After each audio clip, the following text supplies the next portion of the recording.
श्रीमद् भगवद गीता दूसरा अध्याय सांख्य योग श्लोक क्रमांक 13। कृष्ण बोले कि जिस प्रकार देहधारी जीव के लिए इस शरीर में बचपन, यौवन और बुढ़ापे की अवस्थाएं हैं, उसी प्रकार अन्य शरीर ग्रहण भी उसके लिए एक अवस्था ही है। इसमें ज्ञानी व्यक्ति मोह नहीं किया करते। शरीरधारी के शरीर में पहले बाल्यावस्था आती है, फिर युवावस्था आती है, फिर वृद्धावस्था आती है। मतलब शरीर में कभी भी एक सी अवस्था नहीं रहती, इसमें निरंतर परिवर्तन होता रहता है। जैसे शरीर की कुमार, युवा, वृद्ध आदि अवस्थाएं होती हैं, ऐसे ही देहांत के बाद दूसरा शरीर होता है। जैसे स्थूल शरीर बालक से जवान, जवानी से बूढ़ा हो जाता है और हमें इन अवस्थाओं के परिवर्तन से कोई शोक नहीं होता, वैसे ही शरीर जब एक शरीर से दूसरे शरीर में जाता है तो इस विषय में शोक नहीं होना चाहिए। शरीर कभी एक रूप नहीं रहता, सत्ता कभी अनेक रूप नहीं होती। शरीर जन्म से पहले भी नहीं था, मरने के बाद भी नहीं रहेगा। वास्तव में गर्भ में आते ही शरीर के मरने का क्रम और शरीर का परिवर्तन शुरू हो जाता है। बाल्यावस्था मर जाए तो युवावस्था आ जाती है, युवावस्था मर जाए तो वृद्धावस्था आ जाती है, वृद्धावस्था मर जाए तो देह का अंत। बाल, युवा, वृद्ध, ये तीनों अवस्थाएं स्थूल शरीर की हैं और देहांत की अवस्था सूक्ष्म शरीर की है। परंतु जो स्वरूप है वह इन सब अवस्थाओं से ऊपर है। अवस्था बदलती है लेकिन स्वरूप वही रहता है। इसलिए सबको जानने वाला जो तत्वज्ञ पुरुष है वह किसी भी अवस्था में मोहित नहीं होता। कृष्ण कह रहे हैं कि जैसे ये अलग अलग प्रतीत होती हैं ना, बचपन, यौवन, बुढ़ापा, वैसे ये जो सब सामने खड़े हैं ये भी अलग अलग प्रतीत हो रहे हैं, लेकिन सब कुछ एक ही है। और इस पूरे का साझा नाम क्या है? प्रकृति। बस प्रकृति। ये सब एक हैं, इनमें किसी को विशिष्ट मानने की ज़रूरत नहीं। इसमें कुछ भी मौलिक नहीं, सब कुछ एक का दोहराव है। किसी चीज़ पर रंग रोगन करके तुम दूसरा सा उसे दिखाने लग जाओ तो क्या वो चीज़ मौलिक हो गई? पुरानी गाड़ी पर नया पेंट करा दो तो क्या वो मौलिक हो जाएगा? प्रकृति में बस यही चलता रहता है। कई बार पेंट भी नहीं होता, गाड़ी को ले जाकर उसके लोहे को पिघलाकर कुछ और बना देते हैं, लेकिन जो मूल तत्व है वह वैसा ही है। यहाँ कुछ भी नया नहीं है। वही जो इलेक्ट्रॉन, प्रोटॉन, न्यूट्रॉन होते हैं ना, वो जब अलग अलग तरीक़ों से जुड़ जाते हैं तो आपको ऐसा अनुभव करा देते हैं मानो कोई नई वस्तु हो, जबकि असल में वही सब पुराने पार्टिकल्स हैं। इतना ही नहीं, रेडियो एक्टिविटी तो इतना तक कर सकती है कि एक जो एलिमेंट है वो दूसरा बन जाएगा। अब बताओ दो चीज़ें कहाँ से अलग हो गई? 16 वाला ऑक्सीजन 14 वाला नाइट्रोजन बन सकता है, बिल्कुल बन सकता है। 14 वाला नाइट्रोजन 12 वाला कार्बन भी बिल्कुल बनाया जा सकता है। तो बताओ अलग अलग क्या है? एकदम बहुत विश्वास के साथ बैठे हुए थे कि ये नाइट्रोजन का जार है। अब कृष्ण जैसा कोई आया और बोला जरा मुझे देना, और भीतर ले गया रेडियो एक्टिविटी की लैब में। वहाँ कुछ नहीं करेंगे, ऐसे ही सब रखा हुआ है। थोड़ी बमबारी की उसके ऊपर, हीलियम पार्टिकल, अल्फ़ा, बीटा, ये सब डाला और बाहर निकाल के लाया। देखो अब ये क्या बन गया? ये ऑक्सीजन बन गया। हीलियम हाइड्रोजन बन जाता है। कैसे बना? क्योंकि सब एक ही है। फिर क्यों किसी चीज़ को विशिष्ट और मौलिक मान रहे हो? ये तो बस नज़र का धोखा है। सहते जाओ और लड़ते जाओ, गीता की सीख है। बस सहते रहो, उठते रहो, पिटते रहो, उठते रहो। सहने के अलावा कोई चारा नहीं है। क्या करोगे? तुम सहने के लिए ही तो पैदा हुए हो। जीवन तो चीज़ ही बड़ी गर्माहीन है। जिसकी दुर्गति होनी होती है वो पैदा हो जाता है। और जीवन की जो थोड़ी बहुत गरिमा होती है वह इसी में होती है कि जीवन जब सोटे लगाए तो तुम हाय हाय करके चिल्लाओ नहीं, मूक गरिमा के साथ बस सह जाओ, पी जाओ। एक अर्थ में यह भी कह सकते हैं हम कि सहना ही लड़ना है। प्रकृति का काम है अहम पर आघात करते रहना, और अहम का केवल इतना ही कर्तव्य है कि उन आघातों से विचलित ना हो जाए, वह अपनी जगह से डिग ना जाए, कंपित ना हो जाए। सहना केवल आघातों को नहीं होता, आकर्षण को भी सहना होता है। आघात को सहना तो फिर भी आसान है, लेकिन आकर्षण को सहना कठिन होता है। किसी भी ओर से तुम पर प्रभाव ना पड़े, आकर्षण हो तो तुम अटल रहो, तुम अचल रहो, तुम अडिग रहो। गीता यही सिखाती है। इतना तो दिखता है ना अर्जुन कि एक व्यक्ति निरंतर अपने रूप बदलता है, तब क्यों नहीं रोते हो अर्जुन? बोलो, अगर परिवर्तन इतना ही बुरा है तो जो बाल अर्जुन था वो कहाँ गया? उसके लिए क्यों नहीं रोए? क्यों नहीं कहा कि उसकी मृत्यु हो गई?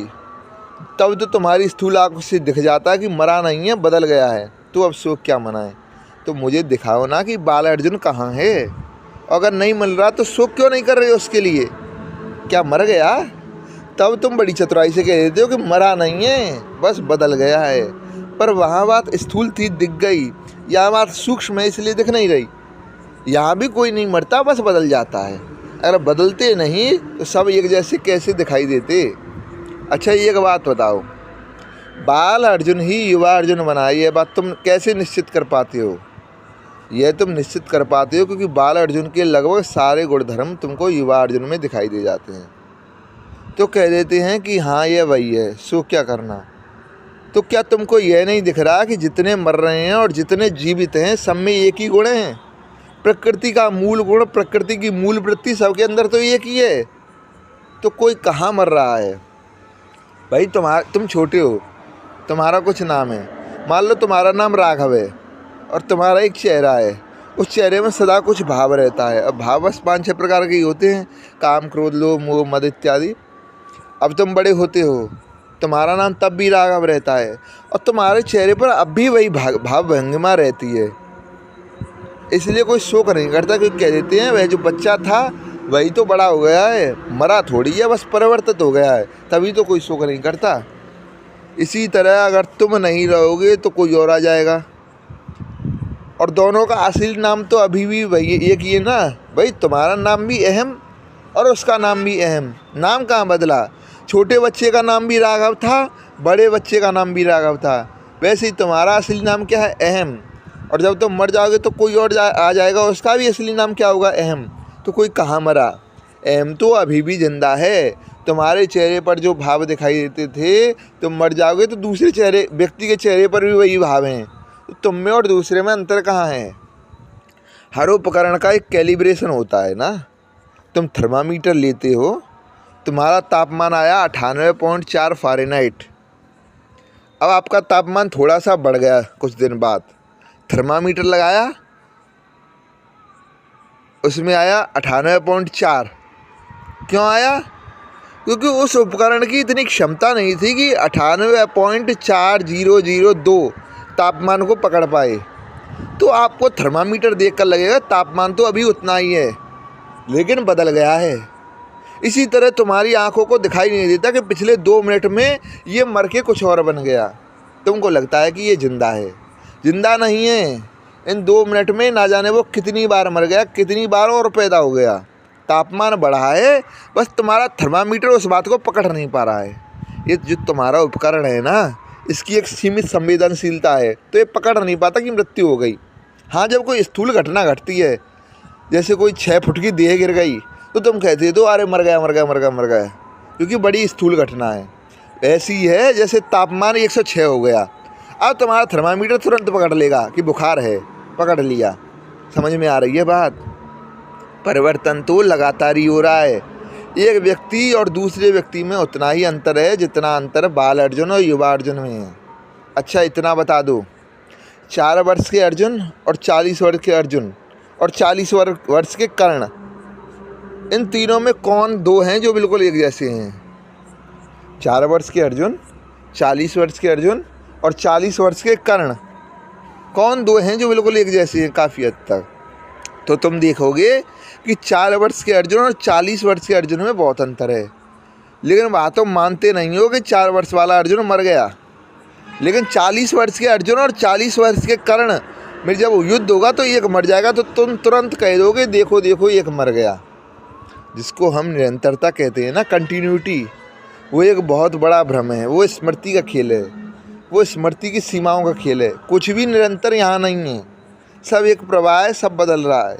बस सोच तुमको ऐसा भ्रम दे देती है कि चीज़ें वैसी हैं ही जैसी कल थीं, क्योंकि आपके नापने का पैमाना बहुत सूक्ष्म है। इसलिए जो लगातार आंशिक बदलाव हो रहे हैं उनको आप पकड़ नहीं पाते, या पकड़ भी लेते हो तो नज़रअंदाज कर देते हो। आप कहते हो ये बदलाव तो कोई बदलाव है ही नहीं। आप भूल जाते हो कि ये जो महीन बदलाव है शून्य बराबर, यही बदलाव जब अनंत बार होकर जुड़ जाते हैं तो एक निश्चित परिणाम दे देते हैं। जीवन इंटीग्रल कैलकुलस की तरह है। इंटीग्रेशन में क्या होता है, अनंत बार जोड़ा जाता है और उसका एक निश्चित परिणाम आ जाता है। बस 2 बातें आपको ध्यान में रख लेनी है। पहली बात, जितना आप अपने आप को 4 साल वाला समझते हो उतने आप हो नहीं। अगर आज आप 40 वर्ष के हो और आप अगर यही मान रहे हो कि यह वही जीव है जो कभी 4 वर्ष का था, तो आप ये वो जीव है नहीं। थोड़ा वैज्ञानिक दृष्टि से थोड़ा ध्यान से देखिएगा। दूसरी बात, 40 वर्ष का ही कोई और व्यक्ति हो और आप उससे खुद से अलग समझ रहे हो, तो आप उससे तनिक भी अलग नहीं हो। आप 40 के हैं, अपने 4 वर्ष के स्वरूप के साथ आप जितनी एकता, जितनी समानता समझते हैं उतनी है नहीं। और दूसरी बात, कोई दूसरा व्यक्ति जो 40 का है, 50 का है, उससे आप अपने आप को जितना भिन्न समझते हैं उतनी भिन्नता नहीं है। यहाँ पर दोनों बातों को एक साथ रख कर देख लीजिएगा कि क्या अर्थ निकलता है। आप अपने अतीत के जैसे बहुत कम हैं और दूसरे जो आपको खुद से बहुत भिन्न लगते हैं वो बिल्कुल आप जैसे ही हैं। तो बताइए, आप आज नहीं रहेंगे तो कोई अंतर पड़ेगा? 100 दूसरे हैं जो बिल्कुल आप जैसे हैं। हाँ, बस व्यक्तित्व की परतों को उतार कर थोड़ा गहराई से देखने की ज़रूरत है। आप भी मिटने से डरते हैं, दूसरा भी मिटने से डरता है। आपको भी मोह है, दूसरे को भी मोह है। आपकी आंखें भी कुछ तलाश रही हैं, दूसरे की भी कुछ तलाश रही हैं। आप भी बदहवास हैं, कहीं प्रेम मिल जाए, दूसरा भी इसी तलाश में है, कहीं प्रेम मिल जाए। मुझे बताइए, आप दूसरे से किस आधार पर भिन्न मानते हैं खुद को?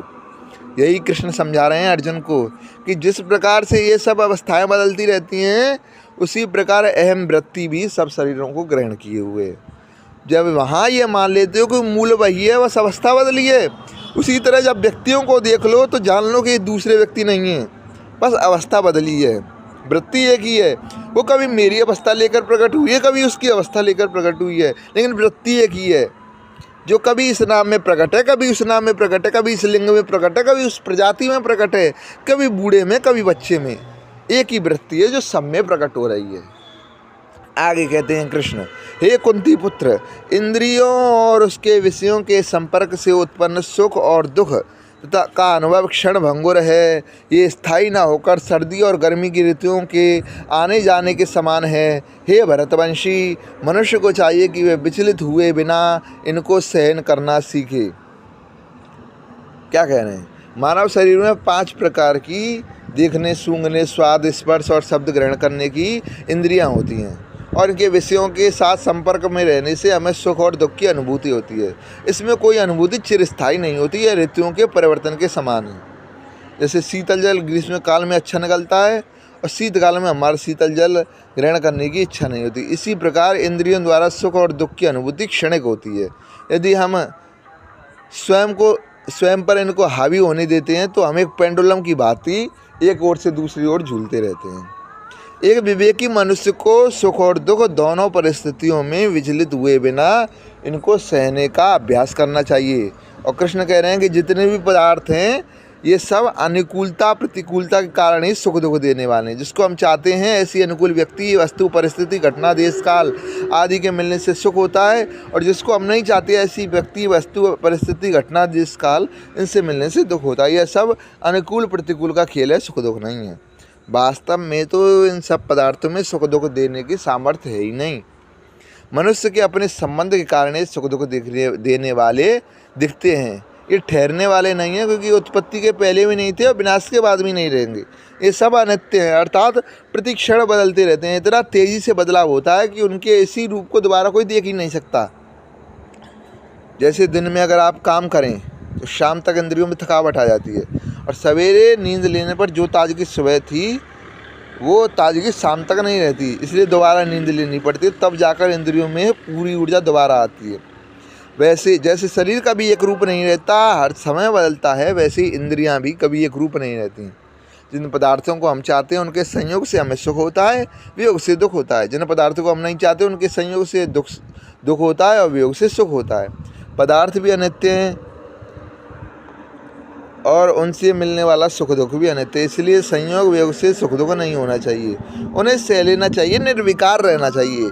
जैसे ज़्यादा सर्दी पड़ने पर वृक्ष सूख जाता है और ज़्यादा गर्मी पड़ने पर भी वृक्ष सूख जाता है, अतः परिणाम में सर्दी और गर्मी दोनों ही एक ही हैं। उसी तरह अनुकूलता प्रतिकूलता भी एक ही है, इसलिए कृष्ण दोनों को सहने की आज्ञा दे रहे हैं। कबीर साहब एक जगह पर, बड़ा प्रिय भजन है जो याद नहीं आएगा, हो सकता है याद आ भी जाए, वहाँ एक विशेष दिए की बात करते हैं जिस पर थपेड़े ही थपेड़े पड़ते हैं, लेकिन उसकी जो लौ है उसमें कंपन नहीं होता। वही बात यहाँ पर कृष्ण कह रहे हैं कि सहो तितिक्षस्व। हे अर्जुन, इंद्रियों और विषयों की संगति ही समस्त द्वैतों माने शीत उष्ण सुख दुख को देने वाली है। वे आते हैं और नष्ट हो जाते हैं, अनित्य हैं, इसलिए तुम तो बस सहो। तुम इन्हें गंभीरता से मत लो, तुम इनसे जुड़ मत जाओ। तुम्हारा काम नहीं है जुड़ जाना। प्रकृति से संबंध तुम्हें केवल एक दिशा में एक स्थिति में बनाना है। कौन सी? कि अगर तुम्हें वहाँ कुछ बांध रहा है तो उससे काटना है, अगर वहाँ तुम्हें कुछ नहीं बांध रहा तो अपनी ओर से उसकी ओर मत चले जाना। तुम प्रकृति के मात्र रहो दृष्टा। मैं दृष्टा हूँ और मैं नमन कर रहा हूँ। लेकिन अगर उधर से कोई ऐसा संयोग बना, वहाँ से कुछ ऐसा आया जिसने हमें पकड़ लिया, तब हमारा कर्तव्य शुरू होता है कि अब हमें लड़ना पड़ेगा। लेकिन अगर ऐसा कुछ नहीं है तो फिर लड़ने की ज़रूरत नहीं, कि लड़ना भी एक प्रकार की लिप्तता है, और निष्कामता माने निर्लिप्तता। हे अर्जुन, तुम तितिक्षा दर्शाओ। तुम तितिक्षा दर्शाओ। तितिक्षा माने सुख दुख और समस्त आवागमन को अकंपित रहकर सह जाना। क्या कह रहे हैं अर्जुन से? कि यहाँ जो कुछ भी है, जो प्रतीत तो होता है, अनुभव तो होता है, पर यथार्थ में नहीं है, क्योंकि नित्य नहीं है, क्योंकि उसे बदल जाना है, क्योंकि आकर चले जाना है, क्योंकि जाकर पुनः वापस आना है। उसके साथ बहना नहीं है, उसे सहना है। बहो नहीं सहो। बात दूर तक जाती है। देखिए, अनित्य कह दिए तो आगे जाकर यह भी कह सकते थे कि मिथ्या है, क्योंकि जो अनित्य है वो वास्तव में है ही नहीं। लेकिन अर्जुन को तो प्रतीत हो रहा है ना, अर्जुन आत्मस्थ नहीं है। तो किसी पंडित मात्र की तरह कृष्ण यहाँ यह नहीं कह देते कि समस्त भावनाएं, विचार, सुख दुख, अनुभव अनित्य है, असत्य है, इनको बस जान लो मिथ्या और तुम मुक्त हो। नहीं, ऐसा नहीं कहेंगे, क्योंकि कृष्ण यथार्थ के धरातल पर काम कर रहे हैं। उनके सामने कोई मुमुक्षु शिष्य नहीं, बल्कि एक मोहित योद्धा खड़ा हुआ है। तो कृष्ण यह नहीं कहते कि भावनाओं, विचारों, उद्योगों का कोई अस्तित्व नहीं है। वो कहते हैं तुम्हारे लिए तो है, और तुम यही कर सकते हो कि उनको सहो। जब तक सहते रहो, जब तक सहने की आवश्यकता बची हुई है। एक बिंदु ऐसा आता है जिसके बाद सहना नहीं पड़ता, क्योंकि असत्य का अनुभव होना ही समाप्त हो जाता है। जब पीड़ा ही नहीं रहेगी तो सहोगे किसको? लेकिन अभी तो पीड़ा है, तो अभी सिर्फ इतना कह देने से कि अर्जुन को कि झूठ है, जीव का अस्तित्व नहीं है, आत्मा ही एकमात्र सत्य है, बात बनेगी नहीं। न सिर्फ बात बनेगी नहीं, बल्कि थोड़ी विचित्र भी हो जाएगी कि यदि आत्मा ही सत्य है तो मुझे किससे मारने को कह रहे हैं, तो मैं मारूं क्यों? यदि आत्मा सत्य है तो मुझे कुछ भी क्यों करूं, कुछ भी क्यों करूं? यदि आत्मा सत्य है तो कौन प्रवचन दे रहा है अभी, और किसको दे रहा है? तमाम तरह के प्रश्न खड़े हो जाएंगे। इसलिए जो बात कृष्ण कह रहे हैं वो बहुत व्यवहारिक, बहुत उपयोगी और बहुत सार्थक है। कृष्ण कह रहे हैं तुम्हारे लिए अभी अनित्य का अस्तित्व है ही, लेकिन मैं साथ यह भी बता रहा हूँ, जिसको तुम इतना महत्व, इतना वजन, इतना मूल्य दे रहे हो वो है अनित्य। दो बातें मैं साथ साथ कह रहा हूँ, तुम्हारे लिए अनित्य नहीं है और तुम्हारे लिए अनित्य होना चाहिए। क्योंकि अनित्य नहीं होगा तो तुम उसी तरह हो, आप वो बेचैनी से भरे पड़े रहोगे जैसे अभी हो। तो भ्रम है सब कुछ, लेकिन इसको काटने का रास्ता भी भ्रम के बीचों बीच से जाता है। अहंकार हो अभी तुम, अर्जुन आत्मा नहीं हो, इसलिए तुम्हें धर्म का पालन करना होगा। और धर्म क्या है?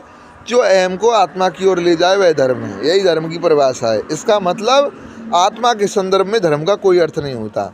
आत्मा को धर्म नहीं चाहिए, धर्म अहम को चाहिए। धर्म अहम को चाहिए ताकि आत्मा की ओर बढ़ सके, क्योंकि आत्मा की ओर बढ़ने में ही उसकी भलाई है। क्योंकि अहम क्या है? जैसे जलता हुआ पिंड, जैसे लगातार रोता हुआ मन, जैसे तपता हुआ शरीर, उसे शांति चाहिए, उसे शीतलता चाहिए, क्योंकि वह झूठ वाला ही है पर अपनी दृष्टि में वो बड़ा सत्य है। सत्य की दृष्टि से, तात्विक दृष्टि से अहम नहीं है, पर अहम के लिए तो अहम है। तो धर्म का सारा क्षेत्र, गीता का सारा प्रवचन अहम को ही संबोधित किया गया है। और अहम को कहा जा रहा है कि तुम वह करो जो तुम्हें आत्मा की ओर ले जाए। मोह और तमाम तरह के अन्य प्राकृतिक गुण दोष तुमको तुम्ही में फंसाए रखेंगे। तुम्हें अगर स्वयं से बाहर जाना है तो अपने विपरीत जाकर ही अपने आप से बाहर निकलो। तुम वह मत करो जो तुम्हें अभी रुचिकर लगता हो, प्रिय लगता हो। तुम वह करो जो उचित है। और उचित अभी यह है कि अहम को उसी दिशा को बाधित किया जाए जो आत्मा के विरुद्ध जाना चाहती है। अहम की उस दिशा का क्या नाम है? एम की उस दिशा का नाम है कुरुदल कौरव सेना। तो उस दिशा को बाधित किया जाए, उस दिशा को बंद किया जाए। तर्क पूरा समझ में आ रहा है? एम हो तुम अर्जुन, और तुम्हारी भलाई इसी में है कि आत्मा की ओर बढ़ो। हर जीव जो अपने आप को अहम समझता है उसकी भलाई इसी में है कि आत्मा की ओर बढ़े। लेकिन आत्मा की ओर बढ़ने, सच्चाई की ओर बढ़ने से रोकने वाली शक्ति जगत में मौजूद है, और इस समय तुम्हारे सामने उस शक्ति का नाम है कौरव सेना। इसीलिए तुम्हें लड़ना होगा कौरव सेना से, अन्यथा कोई कारण नहीं है। यदि जीवन मुक्त होते अर्जुन और जीवन मुक्तों का ही समाज होता तो कौरवों से फिर किसी को खतरा नहीं होता, फिर महाभारत के युद्ध की कोई आवश्यकता नहीं थी। अभी युद्ध की आवश्यकता है, अभी एक विशेष कारण है क्योंकि स्वयं कृष्ण इस युद्ध में सम्मिलित है। अभी स्थिति यह है कि अहम दोहराए पर खड़ा हुआ है, जहाँ एक रास्ता धर्म का है जो उसे आत्मा की ओर ले जाएगा, और दूसरा दिशा अधर्म की है जो कौरवों की है, जो उसे ज़्यादा लालच की, ज़्यादा कुटिलता की, ज़्यादा हिंसा की और ज़्यादा विनाश की ओर ले जाएगी। इस बिंदु पर सभी खड़े हुए हैं, अर्जुन भी खड़े हैं, हस्तिनापुर की समस्त प्रजा भी खड़ी है, और इतने सारे भारत भर के जो राजा योद्धा हैं वे सब भी खड़े हैं। इन सब के हित यही है, सबके हित में कि कौरव हारें, क्योंकि स्वयं कौरवों के हित में भी यही है कि कौरव हारें। इसलिए युद्ध आवश्यक है। यह युद्ध इसलिए नहीं लड़ा जा रहा है कि एक और अहम है, एक और आत्मा है, नहीं, अहम की ही अहम से लड़ाई है। हाँ, अहम का एक पक्ष जो है वो आत्मा की ओर जाना चाहता है, और दूसरा पक्ष आत्मा से विमुख है, आत्मा की ओर पीठ किए हुए। तो कृष्ण यहाँ स्पष्ट कर रहे हैं कि किसको जीतना चाहिए। इसलिए अर्जुन को बार बार प्रेरित कर रहे हैं कि उठो, युद्ध करो। जितनी भी मानवीय दुर्बलता है वो इस वक्त आकर तुमको कचोटेंगी, तुमको काटेंगी, तुम उनको सहो। और यही अंतर होता है अहम की दो दिशाओं में। एक अहम होता है जो जाता है जब प्रकृति उसको लुभाती है, डराती है या भरमाती है, लोभ भय भ्रम इनमें बह जाता है, एक प्रकार का अहम। और दूसरा अहम होता है जो कहता है जो भी मुझ पर अनुभवों के आघात हो रहे हैं उनसे कहीं आवश्यक है मेरा कर्तव्य, मेरा धर्म। कभी कभी वह अपने आप को इस प्रेम कह देता है, कभी कह देता है कि चोट तो लग रही है, प्रकृति माँ है मेरी, लेकिन मेरी रग रग से परिचित है, वह भली भांति जानती है कि मैं किन जगहों पर दुर्बल हूँ। एक माँ को अपनी संतान के बारे में क्या कुछ नहीं पता होता, आपके बारे में प्रकृति को सब कुछ पता है। तो ठीक वहीं पर चोट करेगी वो आपको जहाँ आप सबसे ज़्यादा कमज़ोर हो। तो प्रकृति जब चोट कर रही है और लग रहा है कि मुझे पीड़ा उठ रही है, तो अभी मैं उस पीड़ा को अपने ऊपर छाने की अनुमति नहीं दे सकता। कुछ और है जो कहीं ज़्यादा महत्वपूर्ण है, और यह हम कह रहे हैं यह दूसरे प्रकार का अहम है। यह सह लेता क्योंकि इसे प्रेम है, या कह सकते हैं कि यह सह लेता क्योंकि इस दृष्टि में सत्य का मूल्य सुविधा से ज़्यादा है। प्रत्येक जीव को छूटे, इन दोनों में से किसी एक को चुन ले, सह जाए या बह जाए। कौरवों ने चुनाव कर लिया है, वो दृढ़ हैं अपने चुनाव पर। अर्जुन थोड़े विशेष हैं क्योंकि अभी चुनाव की प्रक्रिया के बीच में है, दोहराए पर खड़े हुए हैं। वे इधर भी जा सकते हैं, उधर भी जा सकते हैं।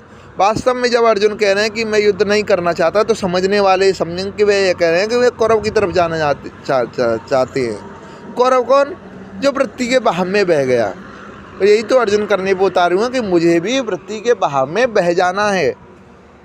ऊपर से देखोगे तो लगेगा कि अर्जुन रथ से उतरे और जंगल की ओर पलायन कर गए, संन्यास्त हो गए, बोले युद्ध नहीं करूँगा। पर जानने वाले जानेंगे कि अगर ये अर्जुन युद्ध छोड़कर चले गए होते तो वास्तव में कौरवों में सम्मिलित हो गए होते, क्योंकि वृत्ति के साथ वो भी बह गए हैं, अर्जुन भी बह जाएंगे।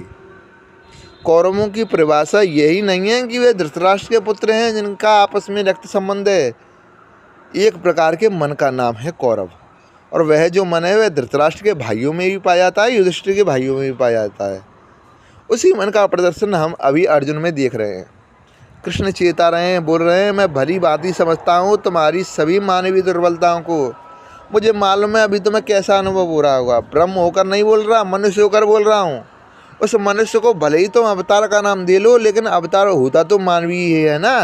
सत्य होकर नहीं बोल रहा अर्जुन, अभी तुमसे जीव होकर बोल रहा हूँ, इसलिए जीव की पीड़ा समझता हूँ। मुझे मालूम है अभी तुम्हारे हृदय में कैसी वेदना उठी है।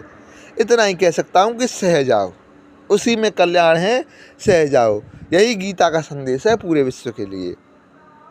सही काम में जो पीड़ा मिले, अगर उसे प्रेम का उपहार मानकर सीने से नहीं लगा सकते, तो उसे देवता का प्रसाद मानकर माथे से नहीं लगा सकते, तो उसे दवाई का घूंट, कड़वा घूंट मानकर ही पी जाओ। बहुत अच्छा होता, उसे प्रेम का उपहार मानते, सहना नहीं पड़ता, बात आनंद की होती। बहुत अच्छा होता अगर उसे देवत्व का प्रसाद मानते, सहना नहीं पड़ता, बात समर्पण की होती। पर हम ऐसे नहीं हैं। हमें बहुत प्रेम हो या समर्पण हो या ज्ञान हो, हम ऐसे नहीं हैं।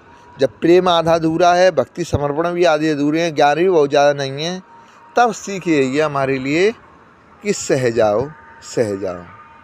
पीड़ा उठेगी, पर वह पीड़ा इसलिए नहीं उठ रही, तुमको जो चीज़ मिल रही है, जैसे तुम सह रहे हो, वह चीज़ अपने आप में तुम्हारे लिए घातक है। तुम्हें पीड़ा इसलिए उठ रही है क्योंकि तुम्हारी स्थिति ऐसी है कि सही चीज़ भी तुम्हें पीड़ित कर रही है। बाहर का मौसम बड़ा सुंदर है, क्या हवा बह रही है, बड़ी सुखद, और एक बीमार आदमी है, उसे कहा जा रहा है कि आओ थोड़ा सा टहल लो। वह टहलना तुम्हारी सेहत के लिए अच्छा है। और बीमार आदमी निकला है सड़क पर, 4 कदम चला, हवा के मंद शीतल झोंके झेलना भी उसे भारी पड़ रहा है। उसकी टांगों में दर्द शुरू हुआ गया, जरा सी हवा लगी उसे बुखार चढ़ना शुरू हो गया। लेकिन उसके साथ कोई शुभचिंतक है जो उसे कह रहा है सहलो सहलो, थोड़ा और चलो। बिस्तर पर ही पड़े रहोगे तो तुम्हारी बीमारी कभी हटेगी नहीं, थोड़ा थोड़ा चलना शुरू करो, सहो। अब क्यों कहा जा रहा है सहो?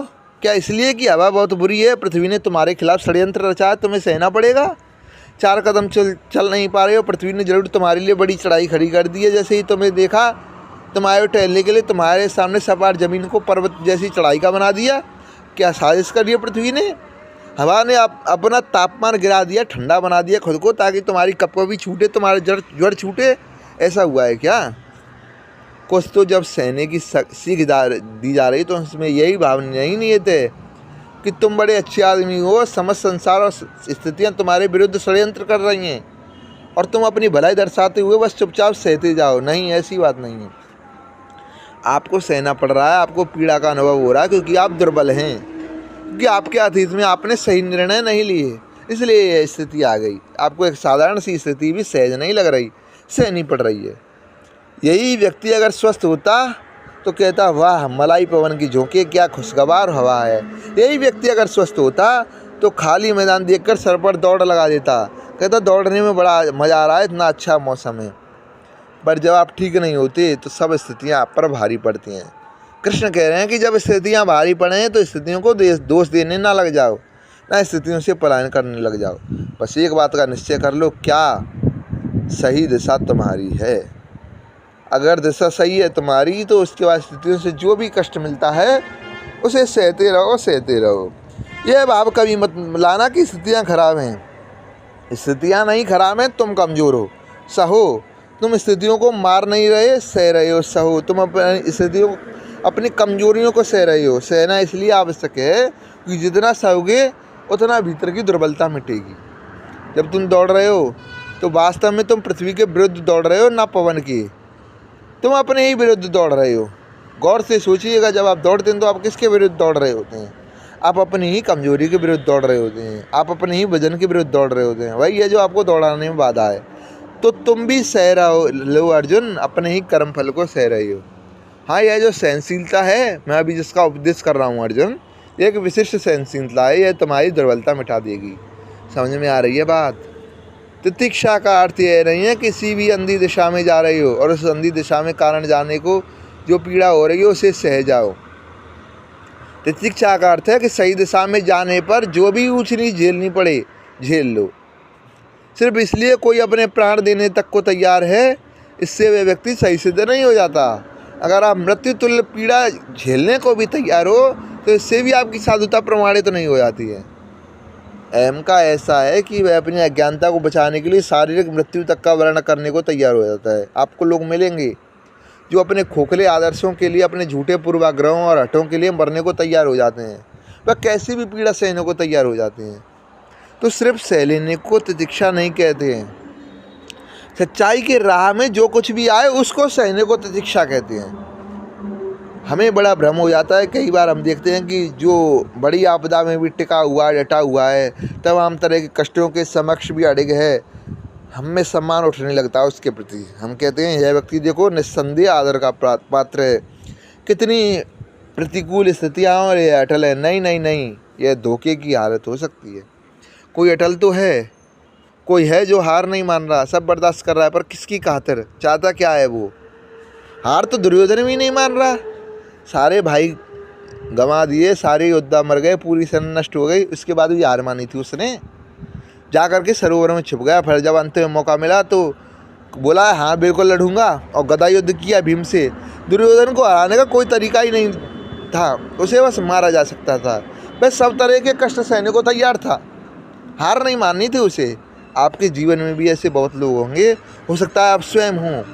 आपकी कुछ बातें, कुछ सिद्धांत, कुछ वस्तुएं आपने ऐसी, कुछ व्यक्ति ऐसे पकड़ रखे हों, और आप कहते हो कि इनकी खातिर तो मैं सब कुछ सहूँगा। यह बात कोई आवश्यकता नहीं है कि सत्य या प्रेम का भी वो व्यक्ति द्योतक हो। यह बात बहुत गहरे अहंकार का भी द्योतक हो सकती है। रावण ने भी सब कुछ सहा, कहाँ हार मानी, कहाँ समर्पण किया। समानता में दुर्योधन में और रावण में दोनों समान हैं। दोनों ने अपने पूरे कुल का नाश देखा अपने सामने, तब भी झुकी नहीं।